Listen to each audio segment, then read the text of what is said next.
ಕರುನಾಡ ವೀಕ್ಷಕರಿಗೆಲ್ಲರಿಗೂ ನನ್ನ ನಮಸ್ಕಾರಗಳು. ವೀಕ್ಷಕರೇ, ಇತ್ತೀಚಿನ ದಿನಗಳಲ್ಲಿ PUC ರಿಸಲ್ಟ್ ಬಂತು. ಮಕ್ಕಳೆಲ್ಲ ಡಿಸ್ಟಿಂಕ್ಷನಲ್ಲಿ ಪಾಸ್ ಆಗಿದ್ದಾರೆ. ಆ ಮಕ್ಕಳಲ್ಲಿ ಒಂದು ಗೊಂದಲ ಇರುತ್ತೆ. ಏನಂತ, ನಾನು ಡಿಸ್ಟಿಂಕ್ಷನಲ್ಲಿ ಪಾಸ್ ಆಗಿದ್ದು, ನಾನು ಫಸ್ಟ್ ಕ್ಲಾಸಲ್ಲಿ ಪಾಸ್ ಆಗಿದ್ದೀನಿ, ನೆಕ್ಸ್ಟ್ ಯಾವ ಸಬ್ಜೆಕ್ಟ್ ತೊಗೊಂಡ್ರೆ ಒಳ್ಳೆಯದಿರುತ್ತೆ ಅಂತ ಆಲೋಚನೆ ಕನ್ಫ್ಯೂಸ್ ಆಗಿರ್ತಾರೆ. ಅದಕ್ಕೆ ಅಂತಲೇ ನಮ್ಮ ನಿವೃತ್ತ ಪ್ರಾಂಶುಪಾಲರಾದ ಶ್ರೀಯುತ ಹರೀಶ್ ಅವರು ನಮ್ಮ ಜೊತೆ ಇದ್ದಾರೆ. ಅವ್ರು ನಿಮಗೆ ಒಂದು ಸಣ್ಣ ಮಾಹಿತಿ ಕೊಡ್ತಾ ಇದ್ದಾರೆ. ಸರ್ ನಮಸ್ತೆ. ಸರ್ ನಮಸ್ಕಾರ. ಸರ್, ಇವತ್ತು ನೀವು ಮಕ್ಕಳಿಗೆ ಅವ್ರ ಗೊಂದಲನ ನೀವು ಯಾವ ಥರ ಅವ್ರನ್ನ ದೂರ ಮಾಡೋಕ್ಕೆ ನಿಮ್ಮ ಕಡೆಯಿಂದ ಒಂದು ಸಣ್ಣ ಸಜೆಷನ್ ಸರ್.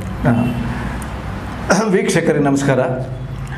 ಮಕ್ಕಳು ಭಾಳ ಶ್ರದ್ಧೆಯಿಂದ ಓದಿ ಉತ್ತಮ ಫಲಿತಾಂಶವನ್ನು ಪಡೆದಿದ್ದಾರೆ. ಇತ್ತೀಚೆಗೆ ಬಂದ ದ್ವಿತೀಯ PUC ಫಲಿತಾಂಶದಲ್ಲಿ ಉತ್ತಮ ಫಲಿತಾಂಶ ಬಂದಿದೆ ಕಳೆದ ವರ್ಷಗಳಿಗಿಂತ. ಅದಕ್ಕೆ ವಿದ್ಯಾರ್ಥಿಗಳು ಸಾಕಷ್ಟು ಶ್ರಮವನ್ನು ಹಾಕಿದ್ದಾರೆ.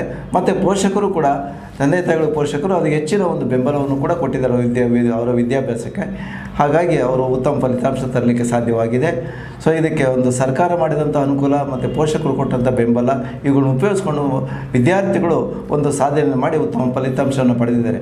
ಈ ಉತ್ತಮ ಫಲಿತಾಂಶ ಪಡೆದವರಿಗೆ ಮೊದಲಿಗೆ ನಾನು ಒಂದು ಶುಭಾಶಯವನ್ನು ಸಲ್ಲಿಸ್ತೀನಿ. ಜೊತೆಗೆ ಅವರು ಮುಂದಿನ ಕೋರ್ಸ್ಗಳ ಬಗ್ಗೆ ಏನು ಇಷ್ಟಪಡ್ತಾರೆ ಅಂತ ಕೇಳಿದರೆ ಅದಕ್ಕೆ ನನ್ನ ಅಭಿಪ್ರಾಯನ ಹೇಳಲಿಕ್ಕೆ ಇಷ್ಟಪಡ್ತೀನಿ.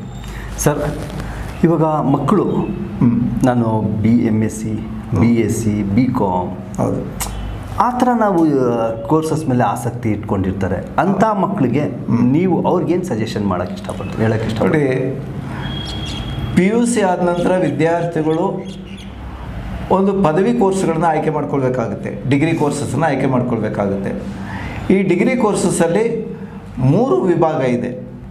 ಒಂದು BSc science, BCom commerce, BA ಆರ್ಟ್ಸಲ್ಲಿ ಹಲವಾರು ರೀತಿಯ ಸಬ್ಜೆಕ್ಟ್ ಇರ್ತವೆ. ಜಿಯೋಗ್ರಫಿ, ಸಿವಿಕ್ಸ್ ಅಂತ ಅವರು ಹೈಸ್ಕೂಲ್ ಲೆವೆಲಲ್ಲಿ ಕಲ್ತಿರ್ತಾರೆ, PUC ಮತ್ತು ಹೈಸ್ಕೂಲಲ್ಲಿ ಕಲ್ತಿರ್ತಾರೆ. ಹಾಗಾಗಿ ಅವರು ಸಮಾಜದ ಬಗ್ಗೆ, ಹಿಸ್ಟ್ರಿ ಬಗ್ಗೆ, ಭೌಗೋಳಿಕ ವಿಚಾರಗಳ ಬಗ್ಗೆ ಎಲ್ಲ ವಿಚಾರಗಳನ್ನು ತಿಳ್ಕೊಂಡಿರ್ತಾರೆ. ಹೌದು, ಸಮಾಜಮುಖಿಯಾಗಿರುತ್ತೆ. ಸೊ ಹಾಗಾಗಿ ಆರ್ಟ್ಸ್ ಪ್ಯೂರ್ಲಿ ಸೋಷಲ್ ಸೈನ್ಸ್ ಬಗ್ಗೆ ಇರುತ್ತೆ. ಮತ್ತು ಕಾಮರ್ಸು ವ್ಯವಹಾರದ ಬಗ್ಗೆ ಒಂದು ಸಂಬಂಧಪಟ್ಟಂಥ ವಿಚಾರವಾಗಿರುತ್ತೆ. ಸೈನ್ಸು ಅಥವಾ ವಿಜ್ಞಾನ, ಅದು ಸೈನ್ಸಲ್ಲಿ ಆಸಕ್ತಿ ಉಳ್ಳಂಥ ವಿಚಾರಗಳಿಗೆ ಅದು ವಿಜ್ಞಾನದ ಪೂರ್ತಿ ಜ್ಞಾನವನ್ನು ಅದರಿಂದ ಪಡೆದುಕೊಳ್ಳೋಕ್ಕೆ ಅಸಾಧ್ಯ ಆಗುತ್ತೆ. ಸೊ ಈ ರೀತಿಯಲ್ಲಿ PUC ಪಾಸಾದಂಥ ವಿದ್ಯಾರ್ಥಿಗಳು 3 ಚಾನಲಲ್ಲಿ ಹೋಗ್ಬೋದು. ಒಂದು ಸೈನ್ಸ್ ಅಂದರೆ BScಲ್ಲಿ ಹಲವಾರು ಕೋರ್ಸ್ಗಳಿದ್ದಾವೆ, ಕಾಂಬಿನೇಷನ್ಗಳು. BComಲ್ಲೂ ಇದ್ದಾವೆ, BBM ಇದೆ. ಸೈನ್ಸಿಗೆ ಇನ್ನೊಂದು ಭಾಗ BCAನೂ ಇದೆ, ಬ್ಯಾಚುಲರ್ ಆಫ್ ಕಂಪ್ಯೂಟರ್ ಅಪ್ಲಿಕೇಶನ್ ಅಂತ, ಅದು BScಗೆ ಸಂಬಂಧಪಟ್ಟಿದ್ದು. ಸೊ BComಲ್ಲಿ BCom ಜೊತೆಗೆ BBM ಇದೆ, ಬ್ಯಾಚುಲರ್ ಆಫ್ ಬಿಸ್ನೆಸ್ ಮ್ಯಾನೇಜ್ಮೆಂಟ್ ಅಂತ. ಆರ್ಟ್ಸಲ್ಲಿ ಸೋಷಿಯಲ್ ಸೈನ್ಸ್ ಎಲ್ಲ ಇದೆ. ಅದರಲ್ಲೂ ಹಲವಾರು ಕಾಂಬಿನೇಷನ್ಗಳಿದ್ದಾವೆ. ಸೊ ಹೀಗಾಗಿ ಸಮಾಜದ ಒಲವಿರೋರು BAಯನ್ನು ಆಯ್ಕೆ ಮಾಡ್ಕೊಳ್ಬೋದು. ವ್ಯಾವಹಾರಿಕ ಜ್ಞಾನವನ್ನು ಪಡ್ಕೊಳ್ಬೇಕು ಅಂತಕ್ಕಂಥವ್ರು ಅವರು ಕಾಮರ್ಸ್ ಸಬ್ಜೆಕ್ಟನ್ನು ಆಯ್ಕೆ ಮಾಡ್ಕೊಳ್ಬೋದು. ಮತ್ತು ವಿಜ್ಞಾನದ ನಾಲೆಜನ್ನು ಪಡ್ಕೊಳ್ಬೇಕು ಅಂತಕ್ಕಂಥವ್ರು, ವಿಜ್ಞಾನ ಮತ್ತು ಕಂಪ್ಯೂಟರ್ ನಾಲೆಜನ್ನು ಪಡ್ಕೊಳ್ಬೇಕಂಥವರು ಸೈನ್ಸನ್ನು ಆಯ್ಕೆ ಮಾಡ್ಕೊಳ್ಬೋದು. ಇದಕ್ಕೆ ಆಪ್ಷನ್ ಇದೆ. ಇವು ಹೊರತಾಗಿ ವೃತ್ತಿಪರ ಕೋರ್ಸ್ಗಳು ಇದ್ದಾವೆ. ವೃತ್ತಿಪರ ಕೋರ್ಸ್ ಅಂದರೆ PUC ಇದೆ, 2 ವರ್ಷ PUC ದಾಟಿದ ನಂತರ ಅವರು PUC ಪರೀಕ್ಷೆ ಬರೆಯೋದಕ್ಕಿಂತ ಮುಂಚಿತವಾಗಿ ವೃತ್ತಿಪರ ಕೋರ್ಸ್ಗಳಿಗೆ ಅವರು ಪರೀಕ್ಷೆಯನ್ನು ತೆಗೆದುಕೊಂಡಿರ್ತಾರೆ. ಅದರಲ್ಲಿ ಇಂಜಿನಿಯರಿಂಗ್ ಮತ್ತು ಮೆಡಿಕಲ್ ಕೋರ್ಸ್ಗಳಿಗೆ ಅವಕಾಶ ಇದೆ. ಸೊ ಹಾಗಾಗಿ ಅಲ್ಲಿ ಅವ್ರ ರ್ಯಾಂಕಿಂಗ್ ಮೇಲೆ ಅವರು ಇಂಜಿನಿಯರಿಂಗ್ ಮತ್ತು ಮೆಡಿಕಲ್ನ ಕೋರ್ಸನ್ನು ಆಯ್ಕೆ ಮಾಡ್ಕೊಳ್ಳಿಕ್ಕೆ ಸಾಧ್ಯ ಆಗುತ್ತೆ. ಅದರಿಂದ ಅದು ವೃತ್ತಿಪರ ಕೋರ್ಸ್ ಅಂದ್ಕೊಳ್ಳುತ್ತೆ. ಸೊ ಈ ರೀತಿಯಲ್ಲಿ ಅವರು ಆಯ್ಕೆ ಮಾಡ್ಕೊಳ್ಳಿಕ್ಕೆ ಅವಕಾಶ ಇದೆ. ಸರ್, ಇವಾಗ ನೀವು ಹೇಳಿದ್ರಿ ಮಕ್ಕಳು BA BCom BSc ಈ 3 ಕೋರ್ಸ್ನ ಅವ್ರು ಆಯ್ಕೆ ಮಾಡ್ಕೋಬೋದು ಅಂತ. ಆ್ಯಕ್ಚುಲಿ ಇದು 3 ವರ್ಷ ಇರುತ್ತೆ. ಇವಾಗ ಎಷ್ಟೋ ಮಕ್ಕಳು, ಇವಾಗ ನೋಡಿ, ಎಷ್ಟೋ ಜನರ ಹತ್ರ ಅಷ್ಟೊಂದು ದುಡ್ಡು ಕೊಟ್ಕೊಂಡು 3 ವರ್ಷ ಸ್ಪೆಂಡ್ ಮಾಡೋಕ್ಕೆ ಟೈಮ್ ಸಿಗಲ್ಲ. ಇವಾಗ ಅವ್ರೇನು ಮಾಡ್ತಾರೆ, ನಾನು ಏನು ಕಲ್ತಿರ್ತೀನೋ, ಆಮೇಲೆ ITI ಕೋರ್ಸ್ ಆಗಿರ್ಬೋದು, ಡಿಪ್ಲೊಮಾ ಆಗಿರ್ಬೋದು, ಅದೆಲ್ಲ 3 ವರ್ಷ 2 ವರ್ಷ ಆದಮೇಲೆ ಜಾಬ್ ಗ್ಯಾರಂಟೆಡ್ ಅಂತ ಅವ್ರ ಮನಸ್ಸಲ್ಲಿ ಫೀಲ್ ಇರುತ್ತೆ.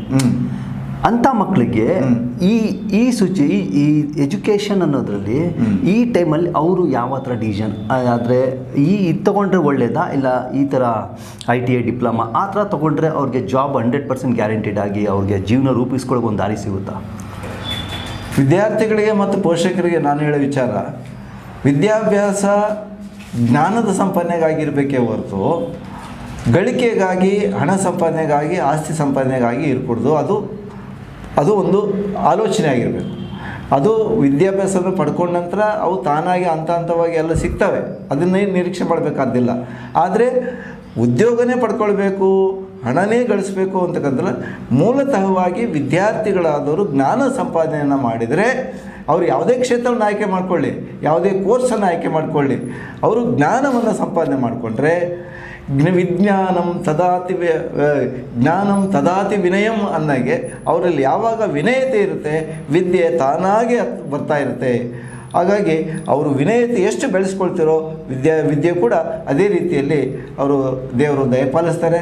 ಹಾಗಾಗಿ ಅವರು ಒಳ್ಳೆಯ ಸ್ಥಾನಗಳನ್ನು, ಒಳ್ಳೆಯ ವೃತ್ತಿಗಳನ್ನು ಅಲಂಕರಿಸಲಿಕ್ಕೆ, ಸಂಪಾದನೆ ಮಾಡಿ ಜೀವನವನ್ನು ಒಳ್ಳೆಯ ಉತ್ತಮ ಜೀವನವನ್ನು ರೂಪಿಸ್ಕೊಳ್ಳಿಕ್ಕೆ ಅವಕಾಶಗಳಿದೆ. ಆದರೆ ಅದನ್ನೇ ಗುರಿಯನ್ನಾಗಿಟ್ಕೋಬಾರ್ದು. ಮೊದಲು ನಾವು ನಾಲೆಡ್ಜ್ ಸಂಪಾದನೆ ಮಾಡಬೇಕು. ನಾಲೆಡ್ಜಿಂದ ಕೀರ್ತಿಯಿಂದ ಧನಲಾಭದಿಂದ ಇನ್ನೂ ಸ್ಥಾನಗಳು ಎಲ್ಲ ಸಿಗ್ತವೆ. ಸೊ ಹಾಗಾಗಿ ಅದಕ್ಕೇ ಆಲೋಚನೆ ಮಾಡಬಾರ್ದು. ಮೂಲತಃವಾಗಿ PUC ಆದ ನಂತರ ಒಳ್ಳೆ ಕೋರ್ಸ್ಗಳನ್ನ, ಇಷ್ಟವಾದ ಕೋರ್ಸ್ಗಳನ್ನ ಆಯ್ಕೆ ಮಾಡಿಕೊಂಡು ಅವರು ವಿದ್ಯಾಭ್ಯಾಸವನ್ನು ಮುಂದುವರಿಸಿದರೆ ಅವರು ಒಳ್ಳೆ ಭವಿಷ್ಯದತ್ತ ಸಾಗಲಿಕ್ಕೆ ಅನುಕೂಲ ಆಗುತ್ತೆ ಅನ್ನೋದು ನನ್ನ ಇಷ್ಟ. ಬೇರೆ ಬೇರೆ ಕೋರ್ಸ್ಗಳ ವಿಚಾರದಲ್ಲಿ ತಾವು ಏನು ಇಷ್ಟಪಡ್ತೀರೋ ಅದು ಕೇಳ್ತೀನಿ.